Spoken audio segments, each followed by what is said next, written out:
Tidak ada berita resmi tentang kejadian itu. Tidak ada laporan media, tidak ada postingan viral, bahkan tidak ada dokumentasi yang tersisa di internet.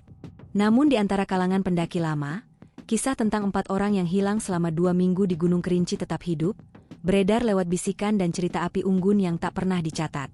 Aku menemukannya secara tidak sengaja, di sebuah map lusuh berisi foto-foto, salinan laporan pendakian, dan catatan medis yang tidak bertanda resmi.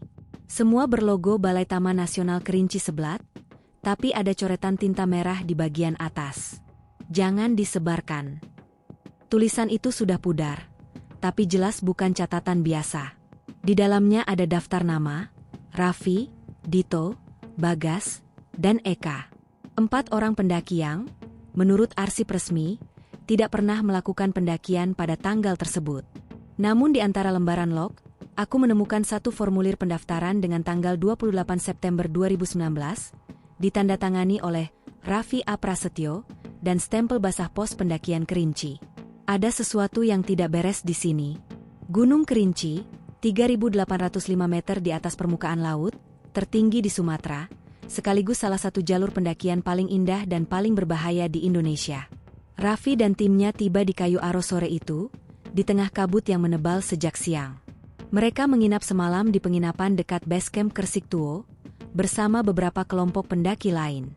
Besok kita berangkat pagi, biar bisa ngecamp di shelter 3, kata Raffi sambil menatap peta jalur yang terbentang di meja kayu. Suaranya tenang, seperti biasa. Dia memang dikenal sebagai ketua pecinta alam kampus yang disiplin, dan selalu merencanakan segalanya. Dito, sahabatnya, lebih santai. Santai aja, Vi. Gue pengen ambil foto Gesunrise dari sisi barat. Kalau sempat, sekalian buat vlog. View-nya pasti gokil. Dito membawa GoPro, drone, dan kamera mirrorless. Ia punya channel pendakian kecil di YouTube. Tapi siapa sangka, itulah video terakhir yang pernah dia rekam. Bagas, pendaki paling muda, masih canggung. Ini pendakian keduanya. Katanya sering hujan, ya? Eka, satu-satunya perempuan dalam tim, hanya tersenyum tipis. Hujan di sini bukan masalah. Yang bahaya itu kalau kabutnya datang. Kalimat itu, belakangan terasa seperti pertanda. Pagi berikutnya, mereka melapor di pos pendakian. Penjaga base camp, seorang pria tua bernama Pak Hendra, memeriksa logbook dan menatap nama-nama di daftar itu agak lama. 4 orang? Nggak ada tambahan porter? Tanyanya. Enggak, Pak. Kami bawa logistik sendiri, jawab Raffi sopan. Pak Hendra menatap mereka satu persatu, lalu berkata dengan suara pelan. Kalau bisa, jangan naik sore atau malam. Kabut sekarang lagi nggak normal. Raffi hanya mengangguk. Ia mengira itu nasihat umum untuk pendaki pemula. Tapi ketika ia menandatangani buku log, matanya sempat menangkap catatan di halaman sebelumnya, tulisan tangan yang sudah setengah terhapus. Tim 3 belum kembali, 18-9. Ia menahan diri untuk tidak bertanya lebih jauh. Pendakian awal berjalan lancar. Hutan Kerinci terkenal dengan jalur yang rapi dan vegetasi yang lebat. Di hari pertama, mereka menempuh perjalanan hingga shelter 1 dan bermalam di sana. Sore itu, mereka sempat bercanda di depan tenda. Dito merekam vlog pembuka. Hari pertama, tim masih semangat. Besok kita lanjut ke shelter 3, semoga cuaca bersahabat. Namun di latar belakang video itu, yang nanti ditemukan dalam kartu memori rusak, terdengar suara samar, seperti lonceng kecil berdering 2 kali. Tidak ada yang menyadarinya saat itu. Malamnya, suhu turun drastis. Kabut mulai turun dari arah barat, lebih cepat dari biasanya. Bagas mengaku mendengar suara orang tertawa dari kejauhan, padahal tidak ada tenda lain di sekitar mereka. Dito menertawakan ketakutannya, mengatakan mungkin hanya hewan atau suara angin. Tapi Raffi terbangun pukul 2 dini hari dan melihat hal aneh. Tenda mereka basah oleh embun, padahal belum hujan. Pendakian awal berjalan lancar. Hutan Kerinci terkenal dengan jalur yang rapi dan vegetasi yang lebat. Di hari pertama, mereka menempuh perjalanan hingga shelter 1 dan bermalam di sana. Sore itu, mereka sempat bercanda di depan tenda. Dito merekam vlog pembuka. Hari pertama, tim masih semangat. Besok kita lanjut ke shelter 3, semoga cuaca bersahabat. Namun di latar belakang video itu, yang nanti ditemukan dalam kartu memori rusak, terdengar suara samar, seperti lonceng kecil berdering 2 kali. Tidak ada yang menyadarinya saat itu. Malamnya, suhu turun drastis. Kabut mulai turun dari arah barat, lebih cepat dari biasanya. Bagas mengaku mendengar suara orang tertawa dari kejauhan, padahal tidak ada tenda lain di sekitar mereka. Dito menertawakan ketakutannya, mengatakan mungkin hanya hewan atau suara angin. Tapi Raffi terbangun pukul 2 dini hari dan melihat hal aneh. Tenda mereka basah oleh embun, padahal belum hujan. Malam itu mereka menginap di shelter 2. Dito sempat merekam fotage pemandangan kabut dari atas tenda. Tapi ketika dia putar ulang di layar kecil kameranya, ada bayangan putih samar di sisi kiri frame, berdiri di antara pepohonan. Kayak kain, katanya, mencoba menertawakan diri sendiri. Eka menatap layar kamera itu cukup lama, lalu berkata, "Jangan rekam apapun setelah maghrib." Raffi yang duduk di sebelahnya menoleh cepat. "Kenapa?" "Di sini," katanya, "ada yang gak suka direkam." Dito menertawakan ucapan itu lagi, tapi kali ini tawa mereka tidak lama. Pagi harinya, sinyal ponsel menghilang total. GPS di tangan Dito hanya berputar-putar, seperti kompas kehilangan utara. Mereka sempat berusaha menghubungi base camp lewat HT pinjaman, dan suara dari seberang terdengar terputus-putus. "Hati-hati, jalur kiri jangan." Lalu sambungan mati. Raffi mencoba memfokuskan tim, memutuskan untuk tetap naik ke shelter 3 sesuai rencana. Namun arah jalur mulai terasa aneh. Papan penunjuk yang biasanya berada di persimpangan tidak ada, dan vegetasi di sekitar mereka terasa berbeda. "Kita udah muter 3 kali, Vi," kata Bagas, panik. "Tadi kita lewat pohon yang sama." Raffi menenangkan mereka, tapi dalam hati mulai merasa ada yang tidak beres. Menurut catatan log pendakian, posisi terakhir tim Raffi tercatat pukul 13.47, di koordinat mendekati jalur menuju shelter 3. Setelah itu, tidak ada laporan lagi. Hari berganti malam. HT Basecamp mencatat 1 transmisi terakhir pada pukul 21.10. "Kami melihat tenda lain di tengah hutan, tapi tidak ada orang di dalamnya." Setelah itu, hanya terdengar statis panjang seperti desis angin. Dan disitulah semua catatan resmi berhenti. Namun catatan tidak resmi, yang ditemukan dalam map lusuh itu, mencatat sesuatu lain di bagian bawah. Sinyal terakhir terdeteksi di area barat laut, zona terlarang. Pencarian dihentikan 6 Oktober 2019. Hasil tidak dipublikasikan. Kabut turun lebih cepat dari yang mereka perkirakan.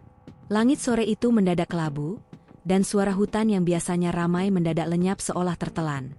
Hanya ada suara napas mereka yang berat, dan sesekali bunyi ranting patah di bawah langkah kaki.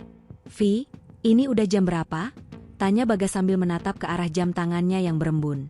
"Setengah 4, jawab Raffi pendek. "Kita harus nemu lokasi buat camp sebelum gelap." Mereka sudah berjalan hampir 7 jam, tanpa menemukan tanda jalur resmi. Biasanya, di sekitar area itu akan terlihat pita-pita warna kuning penanda rute pendaki lain. Tapi kali ini, tidak ada satupun. Eka berjalan di depan, wajahnya serius. Tangannya memegang tongkat kayu, matanya menatap lurus ke kabut. "Dari arah matahari, mestinya kita mengarah utara," katanya. Dito menoleh ke arah kompas digital di jam tangannya. Jarum di layar berputar liar, tak berhenti. "Kompasnya error," gumamnya. Raffi menghentikan langkah, menghela napas panjang. Ia menatap sekeliling, kabut menggantung di antara batang pohon besar, menciptakan siluet hitam yang samar-samar bergerak. "Sudah. Kita pasang tenda di sini aja. Besok baru lanjut." Mereka mendirikan 2 tenda kecil di tanah miring yang agak kering. Udara makin dingin, dan angin membawa aroma lembab tanah hutan. Sekitar pukul 8 malam, kabut makin tebal. Jarak pandang hanya beberapa meter. Suara jangkrik pun lenyap entah kemana.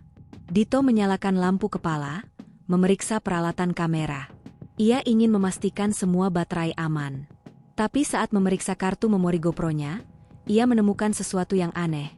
Satu video baru dengan waktu perekaman yang tidak pernah ia lakukan. File itu bernama 0011MP4 dan berdurasi 6 detik.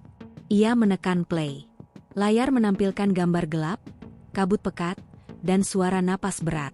Di detik keempat, terdengar suara perempuan berbisik pelan. "Jangan jalan ke barat." Dito langsung mematikan kamera. "Vi," katanya dengan suara bergetar, "siapa yang megang GoPro gue barusan?" Raffi menatap bingung. "Nggak ada. Dari tadi lo sendiri yang megang." Mereka saling berpandangan. Eka diam saja, menatap api unggun yang redup. "Aku udah bilang," katanya pelan, "ada sesuatu di sini." Sekitar tengah malam, Bagas terbangun karena mendengar sesuatu. Suara lonceng kecil, berdenting 3 kali dari arah lembah. Ia menegakkan tubuh, mencoba melihat keluar tenda. Tapi kabut begitu tebal, bahkan cahaya headlampnya pun hanya menembus sejengkal. "Raffi, kamu dengar nggak?" bisiknya. Raffi yang tidur di tenda sebelah hanya bergumam setengah sadar. "Apaan?" Kayak suara lonceng. Tidak ada jawaban. Tapi tiba-tiba suara itu terdengar lagi, kali ini lebih dekat. Dentingnya lembut, tapi menusuk. Ting ting ting. Bagas menelan ludah. Ia memegang senter dan menyorot keluar tenda. Tidak ada siapa-siapa. Namun di antara kabut yang bergulung, ia melihat sekelebat cahaya kecil, seperti pantulan dari benda logam. Lalu sesuatu bergerak cepat di sisi kanannya. Ia spontan menjerit. Raffi langsung keluar, diikuti Dito dan Eka. "Ada apa, Gas?" Bagas menunjuk ke arah pepohonan. "Ada yang jalan, sumpah, ada yang jalan di situ." Raffi menyorotkan senter ke arah yang ditunjuk. Kabut berputar, tapi tak ada bayangan manusia. Yang terdengar hanya suara kabut berdesir di antara dedaunan basah. Setelah beberapa menit, keadaan kembali tenang. Namun sejak malam itu, mereka semua tidak bisa tidur nyenyak lagi. Keesokan harinya, cuaca membaik sedikit. Kabut mulai menipis, tapi arah jalur masih tidak jelas. Raffi memutuskan untuk tetap naik, berusaha menemukan shelter 3 seperti rencana awal. Namun sekitar 2 jam perjalanan, mereka menemukan sesuatu yang membuat langkah mereka berhenti serentak. Papan penunjuk arah ke shelter 3, tapi posisinya terbalik. Tulisannya tergores, dan ada noda lumpur di bawahnya. "Ini kayak ditancap ulang," ujar Dito sambil menyentuh papan itu. "Tapi kenapa kebalik begini?" Eka memeriksa tanah di sekitar. Ada bekas tapak kaki, tapi mengarah ke belakang. "Kayak orang yang jalan mundur," katanya lirih. Raffi menatap ke arah kabut di depan mereka, mencoba menelan kegelisahan yang mulai tumbuh di dadanya. "Sudah, jangan diutak-atik. Kita lanjut." Mereka terus berjalan. Namun semakin jauh mereka melangkah, hutan terasa makin asing. Pohon-pohon besar mulai tumbuh rapat, akar melingkar seperti ular, dan suara burung-burung tak lagi terdengar. Di peta, jalur resmi seharusnya melewati sungai kecil. Tapi yang mereka temukan hanyalah tanah kering dan gundukan batu yang menyerupai makam. 4 gundukan, berjejer rapi, dengan batu datar di atas masing-masing. "Vi," suara Dito hampir tak terdengar. "Ini kebetulan, kan?" Raffi menatapnya lama, lalu berkata pelan, "Kita istirahat di sini sebentar. Jangan banyak bicara." Hari menjelang sore. Mereka akhirnya berhenti di area datar di dekat pohon besar berlumut tebal. Eka duduk sendirian, memandangi kabut yang menggantung di antara batang-batang pohon. "Aku pernah dengar cerita," katanya tiba-tiba. Raffi menoleh. "Cerita apa?" "Dulu, sebelum jalur ini dibuka untuk umum, katanya ada pendaki yang hilang selama 14 hari. Ditemukan hidup, tapi katanya dia nggak sadar sudah 2 minggu lewat. Dia pikir cuma semalam." Dito menelan ludah. "Terus?" "Setelah itu, area tempat dia ditemukan ditutup. Katanya, waktu di sini nggak jalan normal. Tidak ada yang bicara setelah itu. Angin berhenti bertiup, dan kabut menebal lagi, kali ini lebih pekat dari sebelumnya. Menurut dokumen yang ditemukan dalam map rahasia, waktu mereka hilang mulai dihitung sejak 30 September 2019, hari ketika sinyal terakhir HT terputus. Namun log tambahan dari relawan SAR menyebutkan satu hal ganjil. Kami menemukan bekas perkemahan di lokasi aneh. Api unggun masih hangat, tapi tidak ada tanda manusia. Seolah mereka baru saja pergi dalam beberapa menit. Di sekitar lokasi, ditemukan satu benda kecil yang kini disimpan dalam arsip tertutup. Sebuah lonceng perak, tergantung di dahan kecil. Tidak berkarat, meski di tengah hutan lembab. Tidak ada catatan lanjutan tentang siapa yang menaruhnya di sana. Namun catatan itu ditutup dengan kalimat singkat. Kabut mulai turun jam 16. Tim pencari juga kehilangan arah. Pencarian dihentikan sebelum malam. Area dianggap berbahaya. Tanggal 30 September 2019, hari ketika kabut tidak lagi terlihat sebagai kabut, tapi seperti sesuatu yang hidup. Sejak pagi, udara di sekitar mereka terasa berat. Langkah kaki menimbulkan gema aneh, seolah suara itu memantul dari jarak yang sangat dekat. Raffi memeriksa arah lewat kompas manual. Jarumnya bergerak liar, berputar tanpa arah pasti. Kompas kita rusak semua, katanya dengan nada frustasi. Eka yang duduk di tanah menatap peta kertas yang mulai basah. Mungkin bukan kompasnya yang rusak, ucapnya datar. Dito menatapnya. Maksud lo? Bisa jadi, tempat ini yang gak normal. Raffi menatap ke sekitar. Jalur yang seharusnya menanjak ke arah shelter 3 kini terasa menurun. Pohon-pohon besar di sisi kanan terlihat seperti berpindah posisi. Ia mencoba menenangkan diri, berpikir itu cuma efek kelelahan dan kabut tebal. Namun tidak ada di antara mereka yang benar-benar percaya itu hanya kabut. Sekitar pukul 3 sore, mereka tiba di sebuah area terbuka yang aneh. Tanahnya kering, dikelilingi pepohonan tinggi, dan ada satu tenda berwarna oranye berdiri di tengahnya. Tuh kan, seru Dito lega, ada pendaki lain. Akhirnya kita nemu orang. Bagas langsung mempercepat langkah. Tapi Eka menahan lengannya. Tunggu dulu. Kenapa? Lihat sekeliling. Nggak ada jejak. Raffi menatap tanah di sekitar. Benar, tidak ada jejak kaki, tidak ada bekas api unggun, tidak ada peralatan berserakan seperti biasanya. Tenda itu tampak bersih, seperti baru didirikan. Namun kainnya basah oleh embun, dan bagian depannya tertutup rapat. Permisi, teriak Raffi dari jarak 5 meter. Tidak ada jawaban. Ia melangkah perlahan, menahan napas, lalu membuka resleting tenda dengan hati-hati. Di dalamnya kosong. Tidak ada sleeping bag, tidak ada tas, tidak ada peralatan sama sekali. Hanya tanah lembab dan aroma lembut daun kering. Ini kayak baru ditinggalin, gumam Dito. Eka masuk setengah badan, memperhatikan dinding bagian dalam. Ada bekas tangan di sana, 4 cap jari dengan tanah hitam menempel di kain tenda. Dan di salah satu sisi, ada tulisan samar. Kami sudah 3 malam di sini. Kalau kamu lihat ini, jangan tidur menghadap barat. Raffi menelan ludah. Ini semacam pesan dari pendaki lain.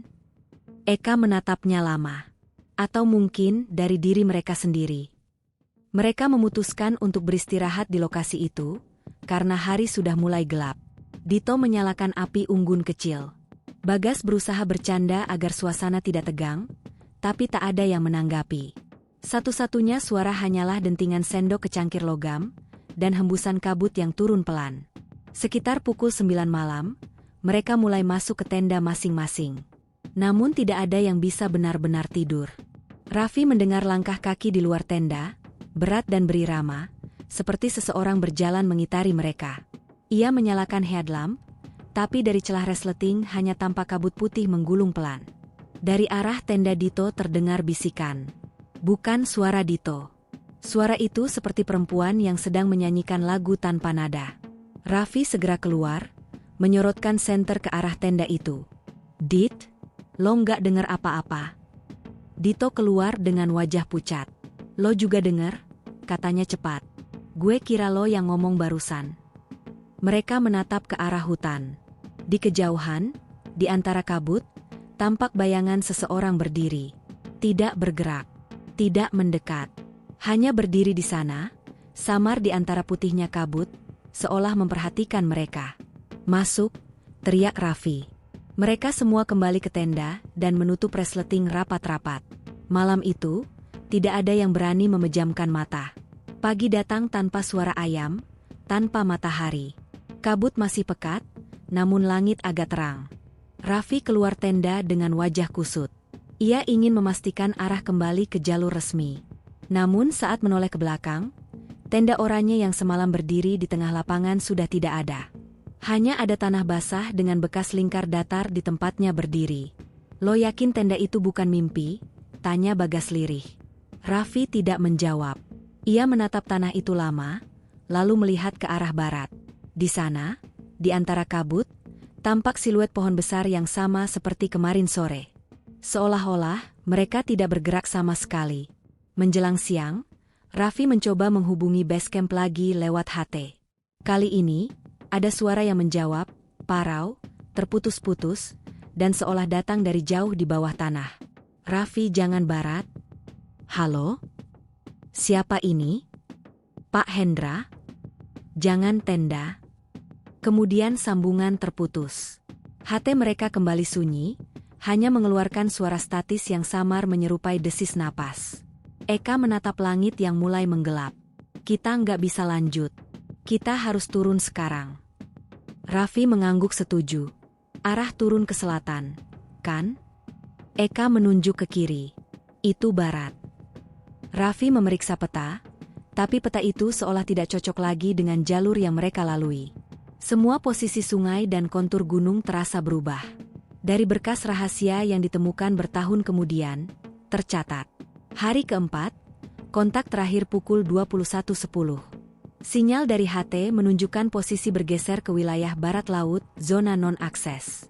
Sebelum sinyal hilang, terdengar suara samar, "Kami lihat tenda lain, tapi tidak ada orang di dalamnya." Setelah itu, komunikasi terputus total. Pencarian baru dilakukan 3 hari kemudian, namun tidak ditemukan apapun. Area yang mereka sebut, tenda kosong, tidak pernah bisa ditemukan kembali, bahkan dengan koordinat GPS sekalipun. Sore itu, sebelum mereka benar-benar hilang, Dito sempat menulis satu catatan pendek di ponselnya. Catatan yang berhasil dipulihkan dari memori internal setelah ponselnya ditemukan 2 minggu kemudian. Isi catatan itu hanya satu kalimat. "Kami mendengar lonceng lagi. Tapi kali ini suaranya datang dari dalam tenda." Kabut tidak pernah benar-benar pergi. Ia hanya berubah warna, dari putih ke abu-abu, lalu menjadi keperakan seperti asap yang hidup. Hari itu seharusnya tanggal 1 Oktober 2019, tapi Raffi sudah tidak yakin lagi. Jam tangannya berhenti sejak semalam, menunjukkan pukul 2.14 dan tidak pernah bergerak lagi. Langkah mereka berat, napas semakin pendek. Dito berjalan paling belakang, membawa kamera yang baterainya tinggal sedikit. "Gue rekam aja, Vi," katanya dengan suara serak. "Kalau nanti kita ketemu orang, atau SAR, biar mereka tahu kita sampai mana." Raffi hanya mengangguk tanpa menoleh. "Tapi matiin kalau kabut mulai turun. Lo tahu alasannya." Eka berjalan di depan, memegang tali yang diikat ke pinggang mereka berempat agar tidak terpisah. Ia tak banyak bicara sejak pagi. Sementara Bagas tampak paling lemah, matanya merah, dan ia beberapa kali tersandung akar pohon. "Gas, lo kuat?" tanya Dito. Bagas tidak menjawab. Ia menatap ke arah kabut di depan, lalu berkata pelan, "Ada yang manggil nama gue." Semua berhenti seketika. "Siapa?" tanya Raffi cepat. Bagas menunjuk ke depan. "Dari arah sana. Suaranya kayak kamu, Vi. Tapi bukan kamu." Raffi menatapnya tajam. "Jangan dengerin. Fokus di tali ini. Jangan lepas." Sekitar tengah hari, mereka akhirnya menemukan sesuatu seperti persimpangan jalur. 2 jalan terbuka, satu ke kiri menurun, satu lagi menanjak ke kanan. Raffi membuka peta, mencoba mencocokkan. Tapi apa yang ia lihat tidak masuk akal. 2 jalur itu seharusnya tidak ada di titik koordinat ini. "Kalau peta ini benar," gumamnya, "seharusnya di depan kita ada sungai kecil." Namun yang terlihat di depan hanyalah tebing batu menjulang tinggi, tertutup lumut. Dito mengambil gambar cepat dengan kameranya.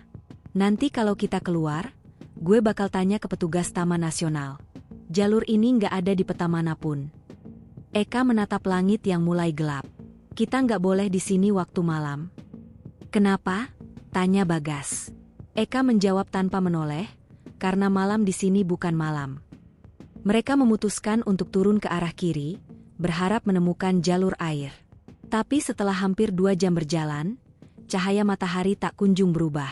Langit tetap abu-abu keemasan, seperti senja yang terjebak di antara waktu. Dito berhenti. Vi, dari tadi jam segini terus. Raffi menatap jam tangannya yang mati, lalu melihat jam di tangan Dito. Pukul 17.08, sama seperti 2 jam lalu. Mungkin baterainya habis. Semua jam kita nggak mungkin habis bersamaan, Vi. Eka berhenti berjalan, wajahnya pucat. Kita sudah masuk. Raffi menatapnya heran. Masuk kemana? Ke tempat yang bukan jalur manusia. Kabut turun lagi menjelang malam. Mereka berempat memutuskan untuk berkemah di dekat batang pohon besar berlubang. Raffi menyalakan api kecil, mencoba menenangkan diri. Namun begitu malam benar-benar tiba, udara berubah aneh. Api unggun berwarna kebiruan, dan dari arah pepohonan terdengar bisikan banyak suara, seolah ada puluhan orang berbisik bersamaan. Bagas menutup telinganya, gemetar. Suara itu lagi. Mereka manggil nama gue. Raffi memegang bahunya kuat-kuat. Gak ada siapa-siapa. Gas, fokus sama api. Tapi kemudian, sesuatu menjawab dari dalam kabut. Suara laki-laki, mirip suara Raffi sendiri, berkata lirih. Jangan tinggal di situ. Mereka semua menatap ke arah suara itu, dan di antara kabut tipis, terlihat bayangan 4 orang berdiri diam, menyerupai diri mereka sendiri. Dito berteriak dan melempar batu ke arah bayangan itu, tapi batu itu jatuh ke tanah tanpa suara, seolah menembus udara kosong. Raffi menutup matanya sejenak. Kita nggak boleh takut. Kalau takut, kita bakal hilang beneran. Kamera GoPro milik Dito ditemukan 2 minggu kemudian, dengan satu video tersisa berdurasi 1 menit 14 detik. Potongan itu dipercaya sebagai rekaman terakhir sebelum mereka benar-benar hilang. Transkrip suara dari video tersebut. Pukul 02, kabut tebal, suara napas berat. Pukul 0.10, Dito, Raffi, jangan ke situ, jalurnya buntu. Pukul 0.14, suara Raffi, ada cahaya di depan. Ada tenda. Pukul 0.21, suara logam kecil berdenting 3 kali. Pukul 0.27, suara perempuan, tidak dikenali, sudah terlambat. Pukul 0.34, gambar kabur, muncul sosok putih melintas di belakang Dito. Pukul 0.48, Raffi berteriak, turun, turun sekarang. Pukul 1.02, lensa dipenuhi kabut pekat. Pukul 1.10, terdengar bisikan, kami sudah 3 malam di sini. Pukul 1.14, video berakhir. Menurut laporan rahasia Balai Taman Nasional, sinyal terakhir dari perangkat HT mereka diterima pukul 21.10 dengan pesan terputus. Kami lihat tenda lain, tapi nggak ada orang di dalamnya. Setelah itu, sinyal mati total. Keesokan harinya, hujan badai melanda Kerinci selama 2 hari berturut-turut. Jalur menuju shelter 3 ditutup total. Pencarian baru dilakukan 5 hari kemudian oleh tim gabungan. Namun tidak ditemukan apapun, hanya bekas api unggun yang sudah padam, dan tali nilon yang masih melingkar di batang pohon, seolah mereka berempat masih terikat di sana. 2 minggu kemudian, tanggal 14 Oktober 2019, 4 pendaki itu ditemukan oleh warga desa Lempur, dalam kondisi hidup, tapi sangat lemah dan nyaris tidak sadar. Mereka ditemukan di sisi barat laut gunung, jauh dari jalur resmi. Anehnya, mereka tidak tampak terluka parah, hanya dehidrasi dan kehilangan berat badan. Ketika ditanya, mereka mengaku hanya merasa tertidur semalam. Namun bagi dunia luar, mereka telah hilang selama 14 hari. Bagas sempat berkata sebelum pingsan, kita cuma semalam. Kan? Kenapa semua orang bilang 2 minggu? Setelah itu, catatan medis mereka diklasifikasikan sebagai rahasia, dan kejadian ini tidak pernah diberitakan secara resmi. Beberapa tahun kemudian, seorang jurnalis mendapati log lama berisi pesan yang tidak sempat dikirim dari HT Base Camp malam itu. Kabut mulai turun dari barat. Suara lonceng terdengar lagi. Mereka bilang lihat tenda, tapi tidak ada siapa-siapa. Pesan itu terkirim otomatis ke server pusat pukul 21.12, 2 menit setelah sinyal terakhir hilang. Dan di ujung berkas log itu, ada catatan tulisan tangan. Laporan ditutup. Tidak untuk publikasi. Demi nama baik pariwisata Gunung Kerinci. Hujan baru saja berhenti saat tim gabungan pendaki dan relawan mulai berkumpul di pos pendakian R10, jalur utama menuju puncak Gunung Kerinci. Udara pagi itu terasa berat, seperti ada sesuatu di dalam kabut yang diam-diam memperhatikan mereka. Koordinator lapangan, Pak Rendra, menatap daftar nama korban hilang di tangannya. 4 orang. Raffi, Dito, Bagas, Eka. Hilang kontak sejak tanggal 1. Kita baru dapat laporan dari teman mereka di Jambi tanggal 5, lanjutnya dengan nada menahan kesal. Telat 5 hari, dan Basecamp nggak mau lapor cepat. Katanya biar nggak bikin panik wisatawan. Salah satu anggota tim SAR, Hendra, berbisik pelan, klasik. Takut citra wisata rusak. Pak Rendra menghela napas. Sudah. Sekarang fokus. Kita naik pagi ini sampai shelter 3 dulu. Kalau cuaca masih buruk, kita buka tenda di sana. Mereka tak tahu, jalur yang akan mereka lewati hari itu bukan lagi jalur yang sama seperti yang ditapaki keempat pendaki 2 minggu sebelumnya. Pukul 10.45, tim berjumlah 9 orang mulai naik. Kabut tebal menyelimuti hutan, dan bau tanah lembab bercampur aroma belerang samar dari arah kawah. Setelah 2 jam mendaki, salah satu relawan bernama Yoga menemukan sesuatu di tanah berlumpur, potongan kecil kain hitam, mirip tali pengikat tenda. Ini punya pendaki? Tanyanya. Pak Rendra memeriksa. Ya, dari merek yang sama. Mungkin mereka sempat buka tenda di sekitar sini. Tapi saat mereka menyisir area itu, Yoga mendengar sesuatu yang membuatnya terpaku. Suara orang tertawa pelan di balik kabut. Tawa yang aneh, seperti direkam lalu diputar lambat. Pak, suaranya bergetar. Ada orang ketawa barusan. Semua berhenti. Sunyi. Hanya bunyi dedaunan dan langkah kaki mereka sendiri. Jangan mikir aneh-aneh, kata Hendra cepat. Mungkin gema. Tapi gema tidak mungkin terdengar dari jarak sependek itu. Menjelang sore, mereka tiba di shelter 2. Ada bekas api unggun yang sudah padam, hanya arang dan sisa plastik bungkus makanan ringan. Hendra jongkok, menyentuh arang itu. Masih lembab.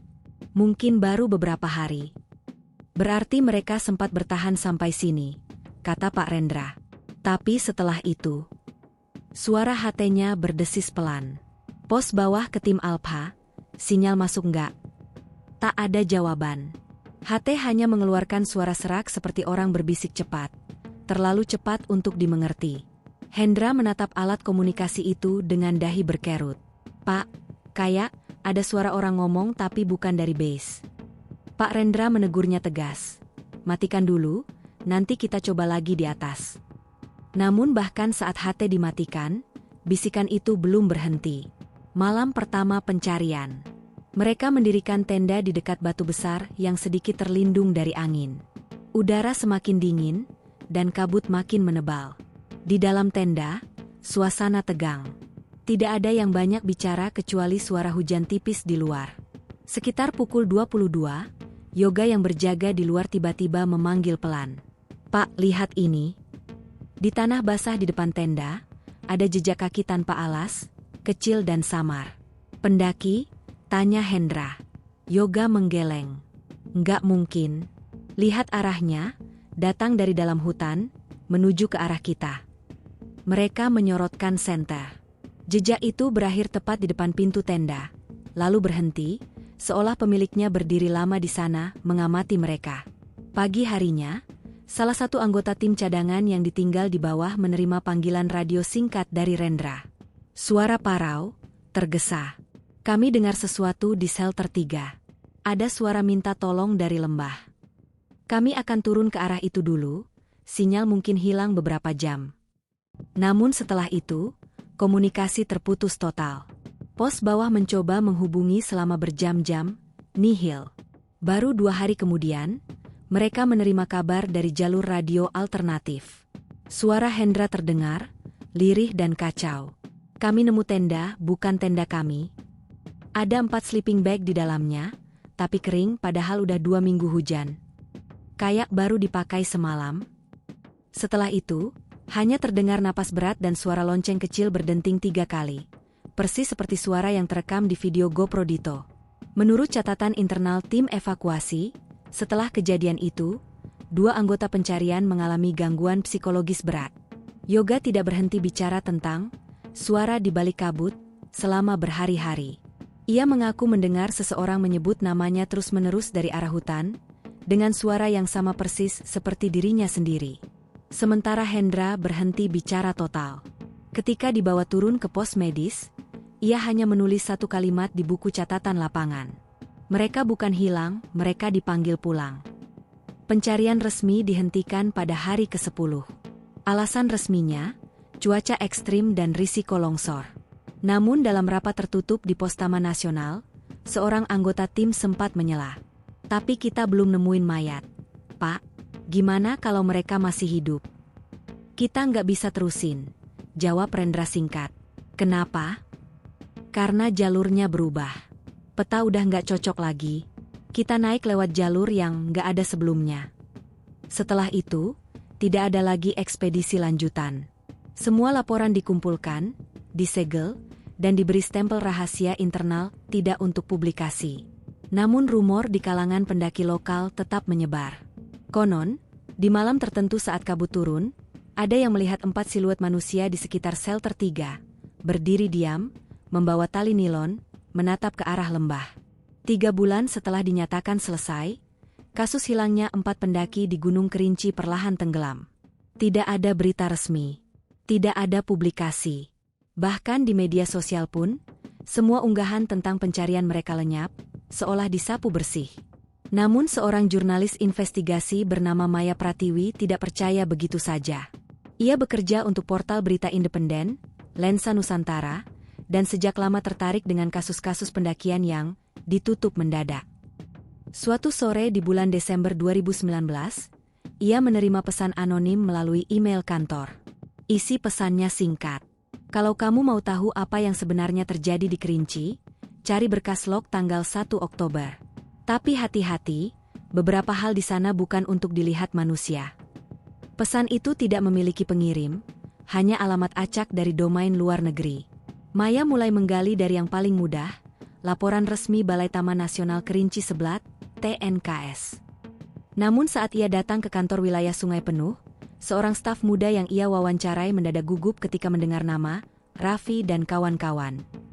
Saya nggak bisa bicara soal itu, Mbak, katanya lirih. Kenapa? Atasan saya bilang, semua dokumen sudah dikembalikan ke pusat. Katanya bukan wewenang daerah. Tapi kan itu wilayah kerja kalian. Ya, tapi waktu itu ada perintah langsung. Dari provinsi. Maya menatapnya curiga. Perintah apa? Pegawai itu menunduk. Untuk diam. Seminggu kemudian, Maya menerima salinan digital dari seorang kenalannya di komunitas SAR, berkas log komunikasi radio antara tim Basecamp dan regu pencarian. Berkas itu rusak di beberapa bagian, tapi satu hal mencolok. Ada celah 2 jam kosong pada malam hilangnya sinyal. Tidak ada catatan antara pukul 21.10 hingga pukul 23.14. Padahal, sinyal dari HT seharusnya otomatis terekam setiap 30 detik. Lebih aneh lagi, di akhir log terdapat rekaman pendek berdurasi 9 detik yang diberi label Rekord 2112 UNK WAF.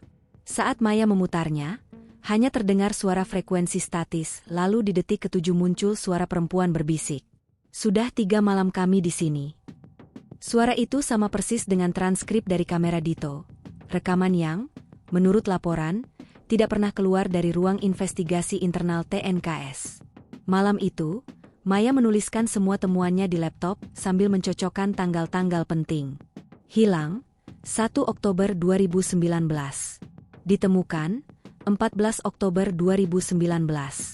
Dilaporkan resmi, 5 Oktober 2019. Laporan pencarian ditutup, 12 Oktober 2019. Artinya, laporan resmi dihentikan 2 hari sebelum para pendaki ditemukan. Bagaimana mungkin? Gumamnya. Mereka berhenti mencari sebelum tahu hasilnya. Ia mulai menulis draft artikel berjudul Jejak yang dihapus, kasus hilangnya 4 pendaki di Gunung Kerinci. Namun belum sempat artikel itu terkirim ke redaksi, Listrik di rumah kontrakannya mendadak padam. Dan dari arah jendela, di balik hujan, Maya melihat bayangan 4 orang berdiri diam di pinggir jalan. Semuanya memakai jaket gunung berwarna gelap, dan satu di antaranya menggenggam tali nilon. Saat ia menatap lebih lama, mereka lenyap perlahan ke dalam kabut hujan. Keesokan harinya, Maya dipanggil ke kantor redaksi. Pemimpin redaksi, Bang Damar, menunjukkan pesan dari pihak TNKS yang baru masuk. Mereka minta kita tidak menaikkan artikel apapun terkait kasus Kerinci. Katanya, itu bisa menimbulkan kepanikan wisata. Maya menatapnya tak percaya. Jadi kita disuruh diam juga. Bang Damar menghela napas. Mereka nggak cuma minta. Ini perintah tertulis dari pusat, Mei. Dan jujur aja, mereka kayak tahu kamu lagi nyelidikin ini. Gimana bisa tahu? Entah. Tapi mereka kirim berkas log yang kamu pegang. Katanya itu dokumen rahasia. Maya terdiam. Ia yakin, berkas itu hanya ada di laptop pribadinya. Tak mungkin ada yang mengakses tanpa izin. Tak puas, Maya memutuskan pergi langsung ke Jambi, menuju base camp lama tempat tim pencarian dulu berkumpul. Bangunan itu kini sudah terbengkalai. Pintunya digembok, dan papan kayu bertuliskan, area dilarang masuk pemulihan lingkungan, tergantung di depan. Namun dengan bantuan warga sekitar, ia berhasil masuk lewat jendela samping. Di dalam ruangan penuh debu, ia menemukan papan tulis besar dengan coretan peta jalur pendakian dan catatan kecil di pojok kanan. Hal ketiga, Vadarelma. HT mati, jam pukul 21.10. Tali masih ada di batang besar. Dan di bawahnya, dengan spidol merah, tertulis satu kalimat yang seperti tambahan belakangan. Jangan sebut nama mereka di sini. Tiba-tiba HT tua di meja berbunyi sendiri, padahal tidak terhubung ke sumber listrik. Suara statis terdengar, disusul bisikan lirih. Maya. Maya menjatuhkan senter dari tangannya. Ia tahu suara itu, suara Bagas, salah satu pendaki yang hilang. Ia pernah dengar dari rekaman asli yang sempat disimpan oleh SAR. Sebelum pergi, Maya menemukan satu map berdebu di bawah meja, berisi fotokopi laporan medis 4 pendaki saat ditemukan. Tertulis bahwa mereka dalam kondisi stabil, tanpa luka serius. Namun ada catatan tambahan di halaman terakhir. Subjek menunjukkan anomali waktu persepsi. Semua meyakini mereka hanya tertidur 1 malam, bukan 2 minggu. Lebih mengerikan lagi, di bawah tanda tangan dokter ada tulisan tangan berbeda, hampir tidak terbaca. Mereka bukan kembali, mereka baru dikembalikan. Malamnya, Maya mengirim semua berkas ke email redaksi. File berhasil terkirim, tapi 5 menit kemudian, email itu otomatis terhapus dari server pusat. Bahkan di laptop pribadinya, semua file investigasi mendadak rusak, berubah jadi satu file tunggal berisi teks aneh. Laporan ditutup. Demi nama baik wisata Gunung Kerinci. Dan di bawahnya, ada tambahan baru yang tidak pernah ada di dokumen manapun. Nama kelima, Maya Pratiwi. Sejak malam file itu menghilang, Maya tidak lagi bisa tidur nyenyak.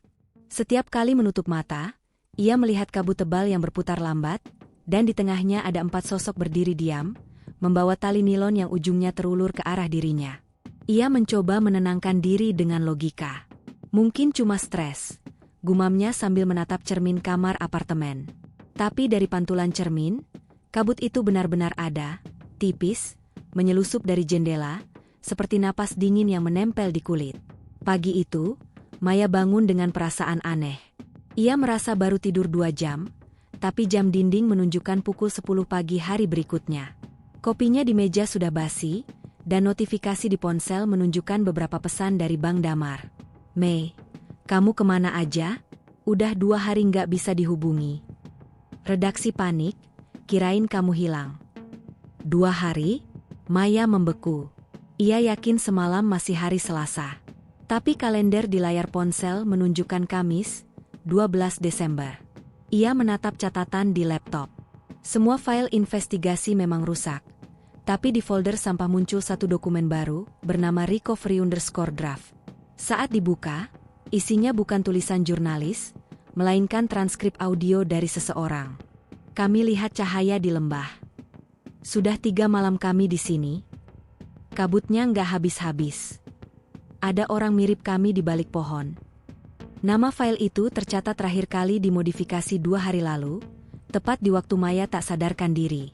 Sore harinya, seseorang datang ke kosnya, pria berjaket hitam dengan identitas pers dari Harian Timur, media besar yang dikenal dekat dengan instansi pemerintah. Saudari Maya Pratiwi? Iya. Ada apa, Pak? Saya hanya ingin mengingatkan, jangan teruskan penyelidikan soal Kerinci. Sudah ada yang mengurus. Nada suaranya tenang, tapi matanya tajam seperti mengancam. Kalau Anda wartawan, harusnya tahu, jawab Maya pelan. Menutup-nutupi berita publik itu bukan tugas kita. Pria itu tersenyum tipis. Beberapa berita, bukan untuk publik. Sebelum pergi, ia meletakkan kartu nama di meja. Tapi saat Maya melihatnya beberapa detik kemudian, kertas itu kosong. Hanya selembar putih tanpa tulisan apapun. Karena curiga, Maya pergi ke kantor malam itu. Redaksi sudah sepi, hanya lampu lorong menyala samar. Ia duduk di mejanya, menyalakan laptop cadangan yang tidak pernah tersambung internet. File rahasianya ia simpan di flash disk kecil. Tapi begitu dicolokkan, layar komputer tiba-tiba gelap dan muncul teks putih. Jangan buka lagi. Mereka belum pergi. Lampu ruangan berkedip. Dari arah belakang, Maya mendengar langkah pelan di antara lorong. Ketika ia menoleh, tidak ada siapa-siapa, hanya 4 jejak basah menuju pintu keluar. Suara kecil terdengar dari headphone yang masih menancap di laptop.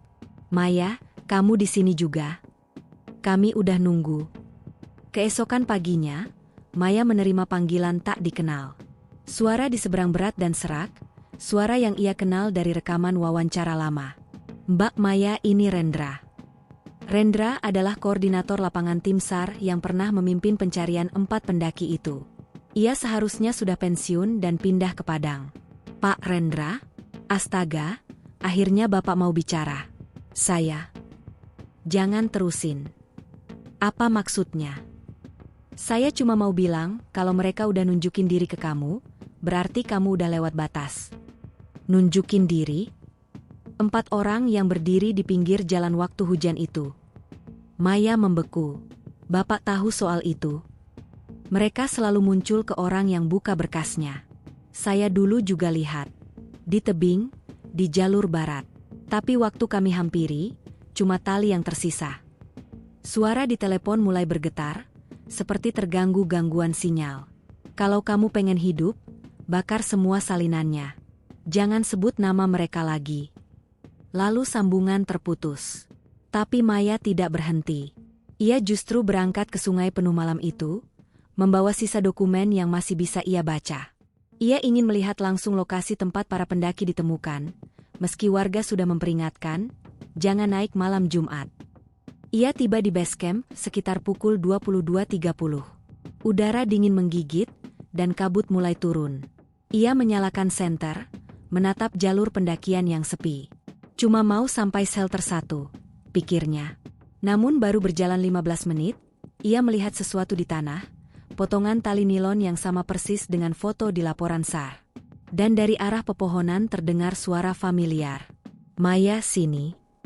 Suaranya mirip Raffi. Ia menyorotkan senter ke arah sumber suara, tapi yang terlihat hanyalah kabut. Langkah kakinya maju 1, 2, lalu semua gelap. Warga desa Lempur menemukan Maya di tepi sungai kecil di kaki Gunung Kerinci, dalam keadaan hidup tapi lemah. Ia mengenakan jaket gunung berwarna abu-abu yang bukan miliknya, dan di tangannya tergenggam tali nilon basah. Ketika dibawa ke pos kesehatan, ia terus bergumam. Cuma semalam aku di atas, cuma semalam. Namun menurut warga, Maya sudah hilang selama 3 hari penuh. Saat diperiksa, jam tangannya mati di angka pukul 2.14. Waktu yang sama seperti jam milik Raffi saat mereka hilang 6 bulan sebelumnya. Beberapa minggu kemudian, redaksi Lensa Nusantara menerima paket tanpa nama. Isinya hanyalah flash disk dengan label tulisan tangan. Untuk disimpan, bukan disebarkan. Di dalamnya ada satu folder. 4_hours_4_. Isinya video berdurasi 6 menit, menampilkan Maya berjalan di jalur pendakian sendirian, lalu di menit ke-5, 4 sosok pendaki muncul dari arah kabut. Salah satunya menoleh ke kamera, menatap lurus, dan berkata pelan, "Sekarang gilirannya dia." Video itu berhenti di sana. Malam itu di sungai penuh turun hujan lebat. Rumah sewa tempat Maya tinggal diterangi cahaya lampu minyak yang redup, karena listrik mati sejak sore. Ia duduk di lantai, menggigil, sambil menatap flash disk dari paket misterius yang dikirim ke redaksi. Tangan kanannya gemetar. Bagian dirinya yang rasional tahu, aku harus menyerah, berhenti di sini. Tapi ada dorongan lain, sesuatu yang lebih kuat dari rasa takut. Seolah ada suara berbisik di telinganya, lembut namun menusuk. "Kamu udah separuh jalan, Maya, jangan balik sekarang." Akhirnya ia menyalakan laptop. Begitu flash disk dicolokkan, layar langsung berubah gelap, lalu muncul potongan gambar video yang sama seperti sebelumnya. Dirinya berjalan di jalur pendakian. Tapi kali ini videonya berlanjut. Di menit ke-6, kamera bergoyang hebat. Seseorang memegang bahunya, bayangan berbentuk manusia tapi wajahnya kabur oleh kabut. Lalu suara terekam. "Kamu udah tahu terlalu banyak." Maya menutup laptop seketika. Tapi layar tetap menyala, dan sosok dalam video itu menoleh ke arahnya. "Kamu masih di sini?" Gambar tiba-tiba bergerak keluar dari layar, seperti kabut yang merembes dari dalam kaca. Maya tersentak, kursinya terjungkal. Udara ruangan berubah dingin, napasnya membeku. Dan dari balik kabut, muncul 4 siluet. Raffi, Dinda, Farid, dan Tegar. Wajah mereka pucat, matanya kosong, namun di bibir terukir senyum yang terlalu damai untuk disebut manusia. Raffi berdiri paling depan. Jaket gunungnya masih kotor lumpur, dan dari lehernya tergantung peluit logam. "Kami nggak hilang, Mei," katanya lirih. "Kami cuma nyasar ke tempat yang nggak boleh disebutin."